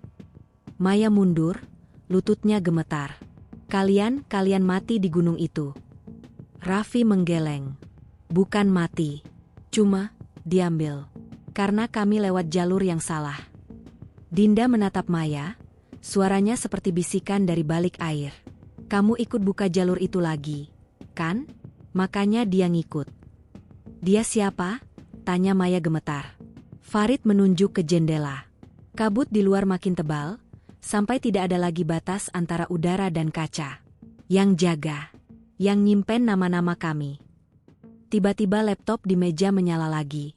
Layar menampilkan peta digital Gunung Kerinci dengan garis merah melingkar membentuk simbol aneh, semacam spiral dengan 4 titik di tiap ujungnya. Raffi melangkah maju. "Setiap kali orang buka berkas kami, lingkaran ini hidup lagi. Dan yang buka akan jadi titik berikutnya." Maya menatap layar itu dengan ngeri. Titik kelima di peta mulai berkedip pelan, dan di bawahnya muncul tulisan otomatis. "Maya Pratiwi 14 Desember. "Enggak, aku nggak mau ikut kalian," desisnya. "Terlambat," jawab Tegar pelan. Lingkarannya udah lengkap. Kabut menelan seluruh ruangan. Cahaya lampu padam. Dunia bergeser, bukan gelap, tapi seperti ditarik ke dimensi lain. Saat Maya membuka mata, ia bukan lagi di rumah. Ia berdiri di jalur pendakian Kerinci, di tengah kabut tebal dan suara angin menggema dari segala arah. Langit gelap, tapi tidak ada bintang. Di depannya berdiri 4 pendaki tadi, kini wajah mereka mulai memudar, seperti bayangan kabut yang menunggu waktu lenyap. "Kalau mau keluar," kata Raffi, "kamu harus temuin tali yang terputus." "Apa maksudnya?" "Itu jalan pulang. Tapi cuma satu orang yang bisa lewat setiap kali." Suara langkah terdengar dari belakang. Maya menoleh, dan melihat sosok lain, tinggi, berjubah hitam, tanpa wajah, membawa tali panjang berwarna merah. Sosok itu berjalan mendekat, tanpa suara. "Dia datang," bisik Dinda, "penjaga." Tiba-tiba cahaya senter menembus kabut. Suara manusia berteriak dari kejauhan. "Halo, ada orang di sana?" Maya menoleh ke arah cahaya itu, dan dalam sekejap kabut menguap seperti tertiup angin. Ia jatuh tersungkur di tanah, dan mendapati sekelompok pendaki baru yang menolongnya. "Mbak, gila, ini jalur lama. Nggak ada yang lewat sini lagi sejak insiden tahun lalu." Ketika mereka membawanya turun, Maya terus menggenggam tali merah itu, tali yang baru saja dipotong di bagian ujungnya. 3 hari kemudian, Maya sudah di kota. Ia tidak menceritakan semuanya. Hanya berkata pada redaksi bahwa filenya tidak bisa dipulihkan. Namun setiap malam, ia masih mendengar peluit kecil berbunyi dari arah jendela. Di laptopnya yang baru, muncul folder otomatis tanpa nama. Di dalamnya satu file teks. Titik berikutnya sudah siap. Dan di bawah tulisan itu, muncul lokasi GPS yang berkedip, Base Camp Gunung Kerinci. Langit sungai penuh tampak gelap meski baru sore. Awan menggantung berat di atas puncak Kerinci, seolah menyimpan sesuatu yang tidak ingin dilepaskan. Maya berdiri di depan base camp, menatap jalur pendakian yang kini ditutup pagar kawat. Papan kecil di depannya bertuliskan, "Ditutup sementara, perbaikan jalur pasca longsor." Namun ia tahu, itu bukan alasan sebenarnya. Jalur itu ditutup karena titik merah di peta, karena lingkaran kabut yang memakan nyawa. Sebelum memutuskan kembali ke gunung, Maya menerima surat singkat dari Rendra, koordinator SAR yang dulu menolongnya. Tulisan tangannya gemetar, namun isinya jelas. "Kalau kamu mau nutup lingkaran itu, bawa tali merahnya. Tapi ingat, cuma boleh 1 orang naik. Di sana, apapun yang kamu lihat, jangan panggil nama mereka. Karena begitu kamu sebut, mereka jadi nyata." Maya membaca surat itu berulang kali. Bagian dalam dirinya menolak. Tapi bagian lain, bagian yang terus mendengar suara peluit di malam hari, memaksanya untuk pergi. Ia mulai mendaki pukul 5 pagi, sendirian.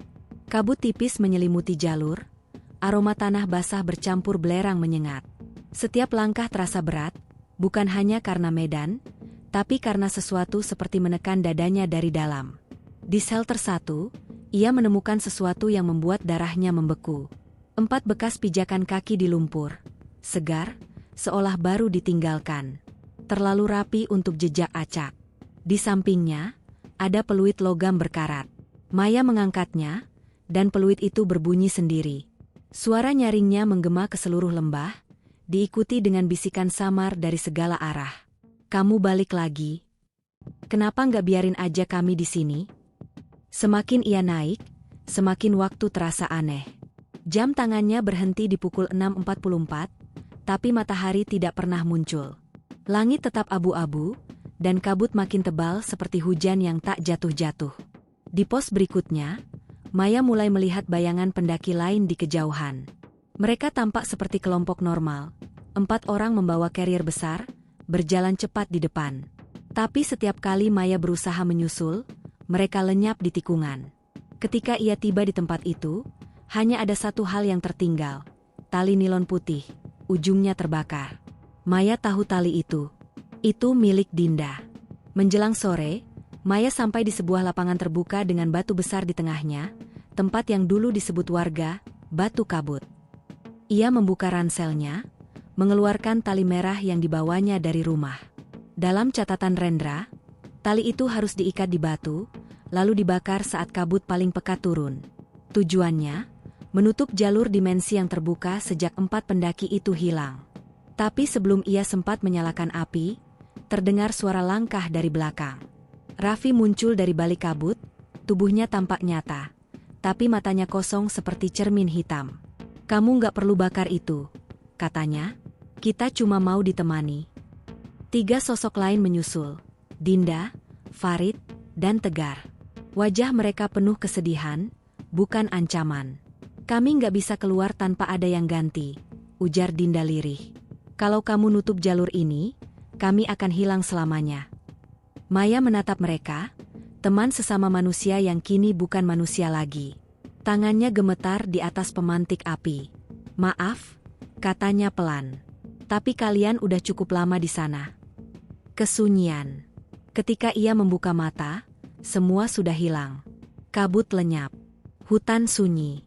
Tidak ada Raffi, Dinda, Farid, atau Tegar. Hanya tersisa abu hitam bekas tali merah yang terbakar sempurna. Maya menatap langit. Untuk pertama kalinya setelah berbulan-bulan, matahari menembus awan. Ia tahu, lingkaran itu sudah tertutup.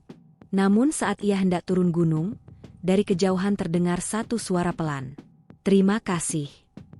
Di kaki gunung, Tim relawan menemukan Maya dalam keadaan selamat tapi lemas. Ia dibawa turun ke pos jaga. Petugas menanyakan apakah ia melihat sesuatu, tapi Maya hanya menjawab singkat. Kabutnya sudah hilang. Mereka mengira ia hanya halusinasi akibat kelelahan. Namun malam itu, di tenda medis, senter salah satu petugas tiba-tiba berkedip. Di tanah muncul jejak kaki 4 orang menuju arah gunung, basah dan segar. Di udara, samar-samar terdengar peluit logam berbunyi 3 kali. 2 minggu setelah kejadian itu, Maya masih tinggal di sungai penuh. Tubuhnya pulih, tapi pikirannya tidak pernah benar-benar tenang. Kadang saat ia duduk di depan jendela malam-malam, ia merasa ada seseorang berdiri di balik kaca. Hanya siluet, samar, tapi selalu 4 orang. Setiap kali ia menatap lebih lama, sosok-sosok itu menghilang ke arah gunung yang puncaknya selalu tertutup awan. Maya menulis artikel panjang berjudul Gunung Kerinci dan 4 nama yang dihapus dari berita. Ia menulis dengan hati-hati tentang pendaki yang hilang, tentang kabut, dan tentang sesuatu yang lebih besar dari sekadar bencana. Tapi begitu ia hendak mengirim ke redaksi, sinyal hilang. Filenya tak bisa dikirim. Bahkan saat disalin ke flash disk, formatnya berubah jadi simbol-simbol aneh seperti mantra. Maya menatap layar dengan ngeri. Setiap kali ia mengetik nama Raffi, huruf-hurufnya menghapus sendiri. Mereka nggak mau disebut, bisiknya pada diri sendiri. Rendra datang menemuinya sore itu. Tubuhnya kurus, wajahnya tampak letih, tapi sorot matanya tenang. Aku tahu kamu udah bakar tali itu, katanya. Tapi kamu sadarkan, kabut nggak sepenuhnya hilang. Maksud Bapak? Dia butuh penjaga baru, Mei. Rendra menatap lurus ke arah gunung yang puncaknya tertutup awan kelabu. Dulu sebelum Raffi dan teman-temannya, ada 4 pendaki juga. Sebelum mereka, 4 lagi. Setiap beberapa tahun, gunung itu minta ganti. Ganti? Maya menelan ludah. Ganti apa? Ganti jiwa yang buka pintunya.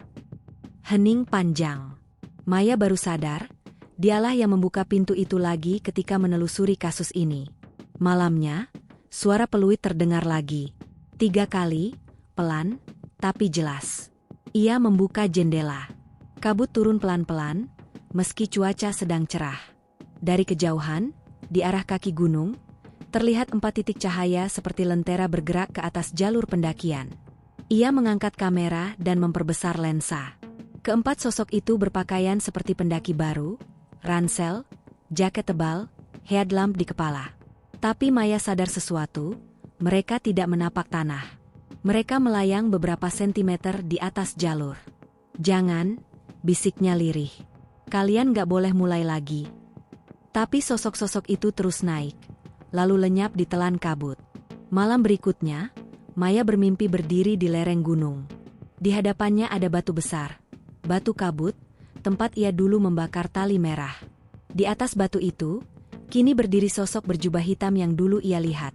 Tinggi, tanpa wajah, membawa tali yang sama, tapi warnanya sudah berubah menjadi hitam legam. Sosok itu menunduk, lalu bicara dengan suara dalam seperti gema bumi. Lingkaran tidak pernah hilang. Cuma berpindah. Kabut di sekitar bergerak cepat, membentuk bayangan 4 orang di belakangnya. Mereka sudah tenang. Sekarang giliranmu menjaga. Maya berusaha lari, tapi kakinya seolah tertanam di tanah. Sosok berjubah itu mengulurkan tali hitam ke arahnya. Pegang ini, dan tak ada yang akan tahu. Begitu ia menyentuh tali itu, semua menjadi putih. Maya terbangun di kamarnya dengan napas tersengal. Di tangan kanannya, ada bekas arang tali merah yang terbakar. Dan di lantai, tepat di bawah jendela, tergeletak peluit logam yang dulu ia buang di gunung. Ia tahu itu bukan mimpi biasa. Namun di luar, dunia berjalan seperti biasa. Berita di TV menampilkan wisata Gunung Kerinci yang kembali dibuka untuk umum, dengan cuplikan senyum para pendaki yang berfoto di puncak. Tidak ada yang tahu apa yang sebenarnya terjadi. Rahasia yang dijaga. 3 hari kemudian, seorang pendaki pemula menghubungi Maya melalui email. Isi pesannya singkat. Mbak Maya, saya nemuin tali merah di jalur lama. Masih utuh. Kayak baru dibakar setengah. Apa saya harus laporin ke petugas? Maya membalas cepat. Jangan disentuh. Tutup jalurnya. Jangan bilang siapa-siapa. Tapi sebelum email terkirim, sinyal laptopnya mati. Dan di pojok layar muncul notifikasi otomatis. Anda sekarang adalah admin Lingkaran 5. Malam itu, Maya pergi keluar. Ia berdiri di jalan sepi yang menghadap ke puncak Kerinci. Kabut turun pelan-pelan, menyelimuti tanah seperti tirai. Dari jauh, peluit terdengar lagi, 3 kali, pelan dan berurutan. Ia menatap gunung itu lama sekali, sebelum akhirnya tersenyum kecil. Kalau ini memang harus dijaga, aku akan jaga. Lalu ia melangkah perlahan ke arah hutan, membawa ransel kecil dan senter. Cahaya senter itu perlahan memudar, tertelan kabut. Dan sejak malam itu, Maya Pratiwi tidak pernah terlihat lagi. Namun setiap kali fajar turun di Gunung Kerinci, para pendaki sering melaporkan hal aneh. Kabut yang terbentuk menyerupai sosok perempuan berdiri di tepi jalur lama, membawa tali hitam di tangannya. Kadang, jika mereka beruntung, atau sial, terdengar suara peluit melengking di antara kabut. 3 kali. Jeda. Lalu sunyi yang panjang. 1 tahun setelah hilangnya Maya Pratiwi, nama itu mulai terlupakan di kalangan media. Redaksi Lensa Nusantara tidak pernah secara resmi mengumumkan kepergiannya, hanya menyebut ia cuti panjang. Namun di ruang arsip digital redaksi, ada satu folder yang tidak bisa dihapus. Kerinci Project 05. Setiap kali editor mencoba memindahkannya, komputer akan hang dan layar menampilkan pesan. Hanya yang melanjutkan yang bisa membuka. Adalah Riko Santosa, jurnalis muda magang yang baru 2 bulan bekerja di sana, yang pertama kali tertarik pada folder itu. Ia dikenal ambisius, suka cerita misteri, dan tidak percaya pada hal-hal gaib. Suatu malam, ketika lembur sendirian di kantor, rasa penasarannya menang. Kalau file ini memang misterius, kenapa nggak dibuka aja sekalian? Gumamnya sambil menancapkan flash disk. File itu berisi ratusan potongan log, foto kabut, laporan SAR, dan satu folder dengan nama Maya_last_entry. Di dalamnya ada rekaman suara berdurasi 6 menit, file audio terakhir dari ponsel Maya yang ditemukan di jalur pendakian. Riko menekan tombol play. Suara Maya terdengar pelan, terengah-engah. Aku udah di batu besar itu, tali hitamnya masih di sini, kalau ada yang denger ini, jangan buka lagi lingkarannya. Lalu ada suara desis, seperti angin menembus celah bebatuan. Setelah itu, suara lain, bukan manusia. Dalam rekaman, terdengar gema dalam, berat, seperti ribuan bisikan jadi satu. Nama baru sudah ditulis. Riko spontan mematikan audio. Tapi di layar muncul teks otomatis, seperti sistem mengetik sendiri. Riko Santosa, 17 Oktober. Malamnya, Riko bermimpi aneh. Ia berdiri di jalur gunung yang sama seperti di foto-foto Maya, dengan kabut tebal di sekelilingnya. Di depan, 4 pendaki berdiri diam. Salah satu di antaranya, seorang perempuan berwajah pucat dan mata kosong, menatapnya dari balik rambut yang menutupi sebagian wajah. "Kamu yang ganti aku?" katanya pelan. Riko mundur. "Siapa kamu?" "Aku yang terakhir jaga." Perempuan itu tersenyum samar, lalu kabut menelannya. Begitu Riko menoleh, di tanah tergambar simbol spiral dengan 5 titik. Titik kelima berwarna merah menyala, dan namanya terukir di sana. Keesokan harinya, Riko memutuskan mencari tahu kebenarannya. Ia mengunjungi Sungai Penuh, mewawancarai warga sekitar. Namun setiap kali ia menyebut nama Maya, orang-orang menunduk, pura-pura tidak tahu. Seorang pria tua di warung kopi akhirnya berbisik padanya. "Kalau kau cari perempuan itu, jangan terusin. Gunung udah tenang sekarang. Jangan ganggu lagi. Saya cuma mau tahu apa yang terjadi." "Yang terjadi? Sama aja kayak yang dulu. Setiap kali orang pengen tahu, satu orang hilang." Riko menulis semua di catatannya. Ia merasa semakin dekat dengan jawaban. Tapi ia tidak sadar bahwa sejak hari itu, kabut Gunung Kerinci mulai turun lebih cepat dari biasanya. Pertemuan di jalur lama. Sore berikutnya, Riko ditemani 2 porter lokal naik sampai pos pertama. Ia ingin mengambil gambar jalur lama tempat Maya terakhir terlihat. Porter menolak ikut lebih jauh. Kami tunggu di sini aja, Mas. Di atas nggak aman. Rico menyalakan kameranya dan melangkah sendiri. Kabut mulai turun meski baru pukul 3. Langkah-langkahnya terpantul aneh, seperti bergema dari arah lain. Beberapa menit kemudian, ia melihat sesuatu di tanah. Tali hitam, masih utuh, membentuk lingkaran sempurna. Dan di tengah lingkaran itu, peluit logam dengan ukiran huruf M. Rico berjongkok, mengarahkan kamera. Begitu ia menyentuh peluit itu, suara rekaman Maya terputar di kepalanya tanpa alat apapun. Jangan buka lagi lingkarannya. Tapi sudah terlambat. Kabut meledak dari tanah, menelan sekeliling. Udara jadi berat, dan dari arah hutan, 4 sosok muncul perlahan. Wajah tanpa mata, tubuh tanpa bayangan. Salah satunya, perempuan dengan jaket gunung abu-abu, menatapnya lama. Selamat datang, Rico. 3 hari kemudian, warga menemukan Rico di kaki gunung, lemah dan linglung. Ia tidak ingat apapun, kecuali satu kalimat yang terus diulang. Dia udah balik, dia balik. Di tangannya tergenggam tali hitam yang kini hangus di ujungnya. Polisi setempat menutup kasus itu, menganggapnya kecelakaan biasa. Namun beberapa hari setelah Rico dibawa ke rumah sakit, komputer redaksi Lensa Nusantara kembali menyala otomatis di malam hari. Folder baru muncul. Kerinci Project 06. Di dalamnya hanya satu file teks berisi kalimat tunggal. Penjaga baru telah dipilih. Hingga kini, tak ada yang tahu pasti apa yang terjadi pada Maya maupun Rico. Gunung Kerinci tetap ramai oleh pendaki, seolah tak pernah terjadi apapun. Namun beberapa pemandu lokal sering melarang pendaki membawa tali merah atau peluit logam ke jalur lama. Mereka bilang, itu tanda penjaga. Dan kadang, di tengah kabut tebal dekat pos 2, ada suara perempuan berbisik. Tutup jalur ini, sebelum terlambat. Lalu disusul tiupan peluit 3 kali. Pelan, tajam, dan selalu diakhiri dengan keheningan yang panjang. 3 tahun setelah kasus Rico Santosa ditutup tanpa kejelasan, dunia pendakian seolah sudah melupakan tragedi itu. Gunung Kerinci kembali dibuka untuk umum. Ribuan pendaki datang setiap tahunnya, dan pihak Taman Nasional bahkan mengganti beberapa nama pos untuk membuang kesan angka. Namun bagi warga sekitar, gunung itu tidak pernah benar-benar tenang. Setiap tahun, selalu ada satu pendaki yang hilang sementara, ditemukan beberapa hari kemudian dalam keadaan linglung, berbicara hal yang sama.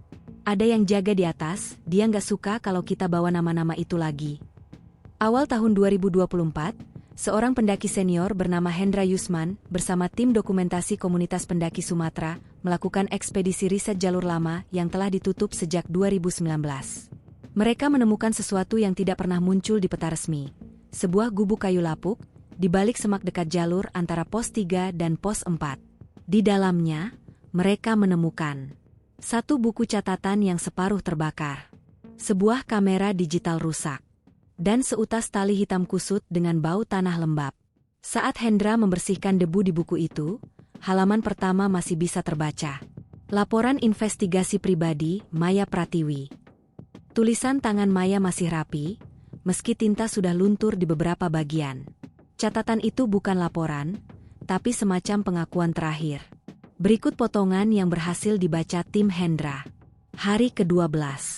Aku tidak tahu lagi arah. Tapi setiap malam, aku melihat 4 bayangan berdiri di tepi kabut. Mereka tidak menyerang, hanya menatap. Aku pikir mereka korban, tapi makin lama aku sadar, mereka penjaga jalur. Dan salah satu dari mereka, memanggilku dengan namaku sendiri. Tali hitam ini bukan tali biasa. Ini tanda.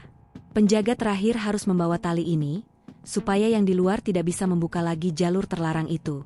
Aku ingin pulang, tapi sepertinya jalur pulang hanya terbuka kalau ada pengganti yang datang. Jika seseorang membaca ini, jangan teruskan. Lingkarannya cuma bisa ditutup dari dalam. Setelah kalimat itu, tinta berubah warna, seolah bercampur darah. Halaman terakhir hanya berisi 3 kata. Rico sudah datang. Kamera digital yang ditemukan Hendra ternyata masih bisa dibaca sebagian memorinya. Ada 27 foto, kebanyakan gelap. Tapi pada foto ke-24, tampak seseorang berdiri di tengah kabut. Jaraknya terlalu jauh untuk dikenali, tapi jika diperbesar, terlihat jelas bayangan tali melingkar di tangan kanannya.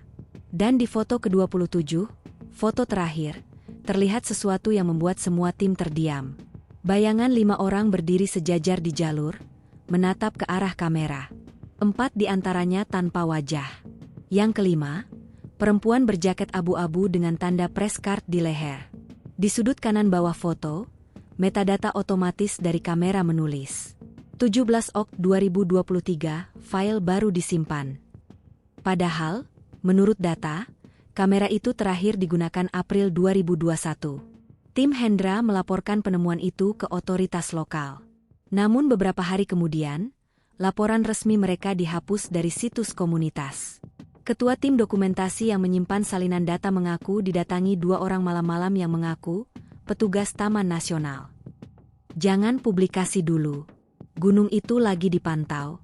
Ada hal yang lebih besar dari sekadar pendakian. Setelah kejadian itu, file yang mereka simpan di hard disk menghilang satu persatu. Hanya tersisa satu video pendek yang terselamatkan, berdurasi 9 detik. Dalam video itu, kamera bergerak cepat, seperti direbut seseorang. Lalu terdengar suara perempuan yang lirih tapi jelas. Dia udah balik. Sekarang giliranmu. Kemudian layar hitam. Kini, jalur lama Gunung Kerinci benar-benar ditutup total. Papan peringatan dipasang di beberapa titik, tapi anehnya, sering hilang keesokan harinya. Beberapa pendaki yang lewat pos bawah mengaku mendengar peluit 3 kali dari arah kabut, padahal tak ada orang di sana. Sementara di media, tidak ada satupun pemberitaan resmi soal penemuan catatan maya atau hilangnya Riko. Semua disapu bersih seolah tak pernah ada. Namun rumor tetap hidup di kalangan pendaki, bahwa setiap kali nama salah satu dari 4 pendaki 2019 disebut di jalur lama, kabut turun tiba-tiba, dan udara menjadi dingin seperti menjelang badai.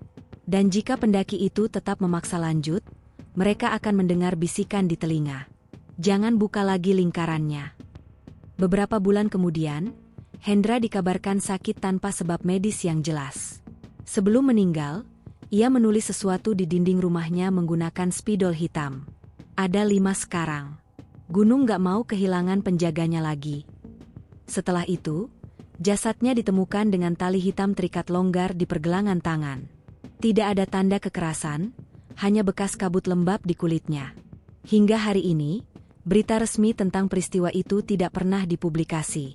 Banyak yang percaya bahwa pemerintah daerah dan pengelola wisata sepakat menutupi semua kejadian ini demi menjaga citra Gunung Kerinci sebagai destinasi nasional. Namun beberapa pendaki senior tahu kebenarannya, bahwa bukan hanya 4 pendaki yang hilang. Kini jumlahnya 5. Dan di antara kabut yang turun setiap sore, kadang terdengar suara langkah di bebatuan, disusul peluit 3 kali. Pelan, lambat, dan diakhiri bisikan lembut. Penjaga nggak pernah mati, cuma berganti nama. 1 bulan setelah kematian Hendra Yusman, ruang redaksi Lensa Nusantara kembali sibuk. Sebuah email anonim masuk dengan subjek, "Tolong teruskan apa yang kami mulai." Lampiran email itu berisi hasil scan sebagian catatan maya dan 2 foto kabut di jalur lama Gunung Kerinci. Salah satu editor senior, Bayu Prakoso, membacanya dengan dahi berkerut. Ia sudah bekerja di media itu selama 2 dekade, dan tahu betul, nama Maya Pratiwi tidak boleh muncul lagi di redaksi. Tapi rasa penasaran menembus ketakutan. Bayu membuka folder lama di server internal yang telah dikunci sejak 2020. Di sana, file terakhir bertuliskan Kerinci_project_do. Namun ketika ia klik, layar hanya menampilkan teks tunggal. Kebenaran tidak bisa tayang. Keesokan harinya, Bayu dipanggil ke ruang redaksi pusat di Jakarta. Pimpinan media memintanya menutup semua pembahasan soal Gunung Kerinci. Kasus itu sudah selesai. Jangan main-main dengan hal yang bisa ganggu reputasi pariwisata nasional, ujar sang direktur dengan nada dingin. Bayu mencoba membantah. Tapi ada data baru, Pak. Ada temuan lapangan, rekaman, dan... Cukup. Ini bukan urusan jurnalis. Ada hal yang lebih besar dari sekadar berita. Setelah pertemuan itu, Akun email anonim yang mengirimkan data ke Bayu tiba-tiba terhapus. Semua lampiran menghilang, seolah tidak pernah ada.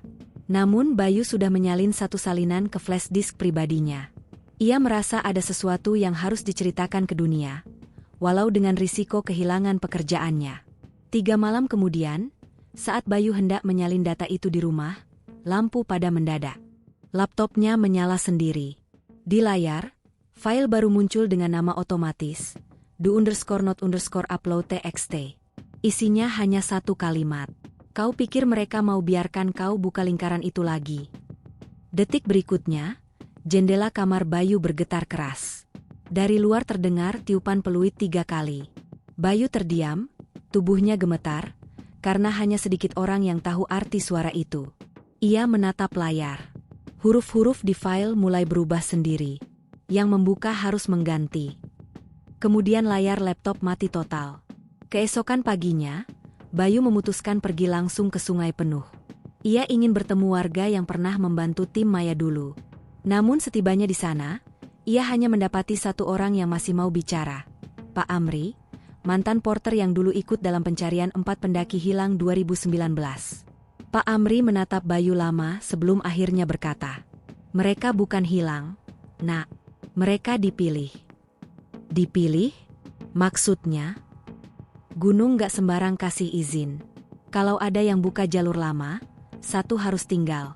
Dulu 4 yang hilang, lalu wartawan itu datang, jadi 5. Dan kalau kau terusin, bisa jadi 6. Bayu terdiam. Pak Amri menepuk bahunya, pelan tapi berat. Kadang kebenaran bukan untuk dibuka. Ada hal yang lebih baik disembunyikan, demi yang masih hidup. Bayu pulang ke Jakarta dalam keadaan bimbang. Ia ingin menulis laporan lengkap tentang misteri 5 penjaga Gunung Kerinci. Tapi setiap kali mengetik, filenya selalu korup atau tertutup sendiri.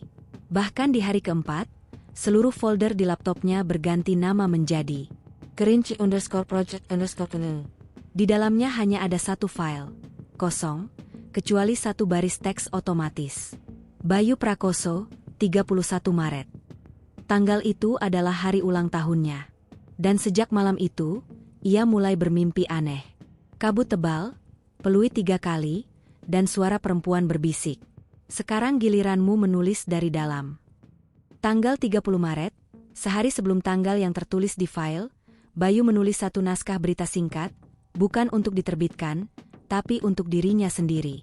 Aku tidak tahu apa yang terjadi di gunung itu. Tapi aku tahu semua yang berusaha membuka kebenaran, akhirnya menjadi bagian dari ceritanya. Kalau nanti aku hilang, jangan cari aku. Cukup pastikan gunung itu ditutup. Esoknya, Bayu tidak datang ke kantor. Polisi mengatakan ia mengalami kecelakaan mobil di jalur tol menuju Jambi. Namun rekan-rekannya bingung, karena di mobilnya tidak ditemukan luka parah, hanya kabut tebal di dalam kabin dan tali hitam melingkar di setir. Beberapa minggu kemudian, jalur lama Gunung Kerinci ditutup secara permanen. Pemerintah menyebutnya penyesuaian rute pendakian demi keselamatan wisatawan. Tak ada yang tahu, di balik kalimat resmi itu, ada daftar nama yang tidak pernah dipublikasikan. Maya Pratiwi, Riko Santosa, 4 pendaki 2019, Hendra Yusman, dan Bayu Prakoso. Semuanya punya satu kesamaan. Pernah mencoba membuka lingkaran. Setiap tahun, ketika musim kabut datang di bulan Oktober, pemandu lokal sering melihat cahaya redup seperti senter di jalur lama yang kini sudah ditumbuhi lumut. Beberapa mengira itu pendaki ilegal. Tapi mereka yang berani mendekat bersumpah melihat sosok seseorang berdiri sendirian di antara kabut, memegang kamera, tali hitam melingkar di tangan. Dan setiap kali itu terjadi, kabut turun lebih tebal, diiringi suara peluit 3 kali. Pelan, lambat, dan selalu diakhiri bisikan. Berita ini tidak untuk ditayangkan. Tahun 2030. 6 tahun setelah penutupan jalur lama Gunung Kerinci, nama gunung itu kembali populer. Pemerintah membangun jalur pendakian baru dengan branding, Jalur Aman Ramah Wisatawan. Video promosi beredar di YouTube, dan banyak vlogger alam datang ke sana untuk konten. Salah satunya adalah Nadia Rahman, mahasiswa jurnalistik berusia 22 tahun, yang sedang membuat proyek akhir tentang dinamika pariwisata di gunung aktif. Ia tidak tahu apapun soal kasus lama. Yang ia tahu hanya rumor samar di forum pendaki tentang jalur yang dilarang dilewati. Suatu sore, ketika mencari referensi di perpustakaan fakultas, Nadia menemukan sebuah hard disk kecil tanpa label di antara tumpukan arsip bekas redaksi media. Ketika ia tancapkan ke laptop, layar menampilkan folder tunggal bernama Kerinci_Project_. Isi di dalamnya bukan laporan biasa. Ada ratusan file teks, foto kabut, rekaman suara, dan satu video pendek bertajuk Lingkaran. Di bawah folder itu terdapat file readme.txt dengan catatan. Jika kau menemukan ini, jangan teruskan. Gunung memilih sendiri siapa yang boleh tahu. Nadia tertawa kecil. Wah, file konspirasi lagi nih. Cocok buat bahan tugas. Ia tidak tahu bahwa dengan membuka file itu, ia baru saja melanjutkan apa yang sudah berhenti 6 tahun lalu. Saat memutar video Lingkaran, Nadia mendapati layar gelap selama 30 detik, kemudian muncul bayangan kabut bergerak cepat. Tiba-tiba, video berhenti di satu frame, menampilkan wajah perempuan pucat dengan tanda press card di leher. Wajah itu menatap lurus ke arah kamera, lalu perlahan matanya bergerak, menatap langsung ke Nadia. Laptopnya membeku, dan suara peluit 3 kali terdengar dari speaker, meski volume diset ke 0. Di akhir video muncul tulisan otomatis. Penerus sudah dipilih. Nadia Rahman, 18 Oktober. Tanggal itu adalah hari ini. Rasa ingin tahu mengalahkan rasa takut. Nadia memutuskan untuk ke Gunung Kerinci seminggu kemudian, dengan alasan riset untuk tugas akhir. Ia menghubungi seorang pemandu lokal bernama Pak Seno, yang dulu sempat bekerja sebagai porter sebelum jalur lama ditutup. Di perjalanan menuju pos pendakian, Nadia menanyakan soal jalur yang dilarang. Pak Seno menatapnya dengan pandangan kosong.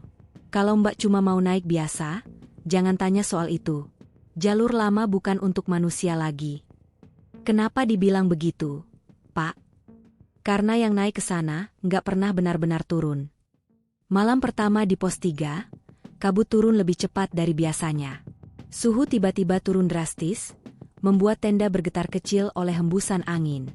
Nadia mencoba tidur, tapi di luar terdengar langkah-langkah. Ia mengintip keluar, melihat samar-samar bayangan seseorang berdiri di antara kabut. Perempuan berjaket abu-abu. Maya Pratiwi. Sosok itu menatapnya lama, lalu berkata pelan. Kau udah buka folder itu, kan? Nadia tercekat. Ah, apa maksudnya? Lingkarannya terbuka lagi. Sekarang cuma kau yang bisa nutup. Sebelum Nadia sempat bergerak, kabut tebal menelan sosok itu. Peluit terdengar 3 kali, lalu senyap. 3 hari kemudian, pendaki lain menemukan tenda Nadia kosong di pos 3. Tas dan kamera masih utuh, tapi ponsel dan hard disk hilang. Polisi menyebut kasus ini sebagai hilang dalam kabut tebal. Namun salah satu anggota tim penyelamat yang memeriksa kamera menemukan video terakhir. Dalam video itu, Nadia merekam dirinya sendiri di tengah kabut. Kalau ada yang nemuin ini, tolong sampaikan ke dunia bahwa Gunung Kerinci bukan sekadar gunung. Di sana ada sesuatu yang dijaga, sesuatu yang kita nggak boleh buka. Tapi lingkarannya udah terbuka sekarang, dan aku rasa aku harus. Video terputus dengan suara peluit 3 kali. 1 bulan kemudian, universitas menerima paket tanpa pengirim. Di dalamnya hanya ada hard disk kecil, dengan label kertas bertuliskan, untuk disimpan, bukan disiarkan. Rektorat mengira itu bagian dari proyek mahasiswa, jadi mereka menaruhnya di ruang arsip fakultas. Namun sejak hari itu, setiap malam pukul 2 pagi, komputer di ruangan itu menyala otomatis dan menampilkan pesan di layar. Kerinci_project_at. Dan di bawahnya, nama-nama bertambah satu persatu. Maya Pratiwi, Riko Santosa, Hendra Yusman, Bayu Prakoso, Nadia Rahman. Sekarang, setiap kali ada orang yang mencoba menelusuri kisah lama Gunung Kerinci, pesan yang sama muncul di layar mereka. Kau yang berikutnya. Tak ada yang tahu siapa yang mengendalikan file itu. Tak ada yang tahu di mana catatan aslinya disimpan. Namun di antara kalangan pendaki senior, tersebar satu nasihat lama. Kalau dengar peluit 3 kali di kabut Gunung Kerinci, Jangan jawab, jangan lihat ke belakang. Karena yang memanggilmu bukan manusia. Seorang staf redaksi Lensa Nusantara yang kini sudah pensiun pernah berkata dalam wawancara off record. Kami tahu semuanya. Kami punya semua filenya. Tapi kamu harus tahu, kalau berita itu tayang, gunung itu nggak akan tenang. Dan di akhir wawancara, ia menambahkan pelan. Gunung Kerinci nggak menelan korban. Gunung cuma menagih penjaga baru. Tahun demi tahun berlalu, tetapi folder itu, Kerinci_project, selalu muncul kembali di server setiap bulan Oktober, tak peduli berapa kali dihapus atau diformat. Kini file itu hanya berisi satu kalimat. Lingkaran tak pernah selesai. Hanya berpindah tangan. Dan setiap orang yang membacanya akan mendengar peluit 3 kali di kejauhan. Pelan, lambat, lalu sunyi.